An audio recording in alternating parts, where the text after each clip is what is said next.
So a warm welcome from the committee of PM Forum Wales. This is our latest webinar. So I'm Sarah Keegan-Stewart. I'm a BD manager at TLT. So today we're delighted to welcome Callum Macrae. He is marketing director at JE Consulting, a full service agency firm specializing in driving growth for professional service firms. So welcome to this session. Good morning, good afternoon. And this session, Mission Possible, as you can see, having a bit of fun there with the title, like the film. And it's really how marketing can deliver the ROI that you need. So your mission, should you choose to accept it today, is really to unlock the strategies that will transform your marketing from an afterthought into a measurable driver of growth. So we're going to talk a bit about your website and why that's more than just a digital shop front. We're going to talk about the potential of social media and how that can be used as both a growth and talent tool. We're going to talk a bit about SEO. I would say that SEO is quite a commonly used term in marketing, but actually, as you dig beneath the surface, very few people actually know the intricacies of SEO and what impact that has. And I'll give a few anecdotes as to how that is put into practice.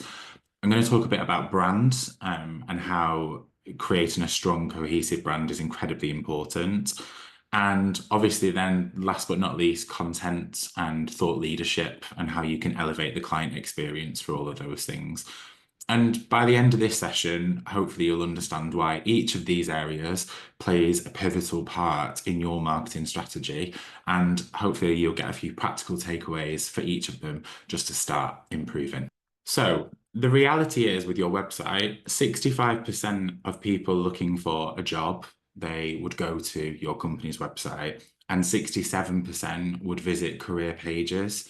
So quite often when we work with a lot of professional firms, apart from your home page, the second most popular visited page is the About Us page, because especially now with Generation Z up and coming, they are keen to learn more about the culture of a firm. And more often than not, when a business is creating a website, the first thing that you want to think of is, okay, I'll list out my services, I'll list out what we do, I'll list out where we are. And more often than not, the actual about us, the core of your practice, your DNA, whether you work in a legal firm or an accountancy firm, more often than not, that does get pretty much seen as an afterthought. So I think one key thing as well to come out of today is to look at the About Us page. That they only use LinkedIn. So do you think using video on LinkedIn actually works for engagement? They've found that they've not really done very well. And she personally always scrolls past videos unless she's on a specific platform like TikTok. What are your thoughts on that? Yeah, I think obviously TikTok's the channel that's perfect for video, right? And I would say I've seen it work on LinkedIn 100%. But I've definitely seen LinkedIn work for video. I think it's in relation to what that content is. And that goes back to the point of the content that you post on LinkedIn. It might be that content's going to perform and resonate better on a platform like Instagram or TikTok, where you've got Instagram Reels and you've got TikTok. But I think there's absolutely an appetite for video on LinkedIn. Thank you very much for having me.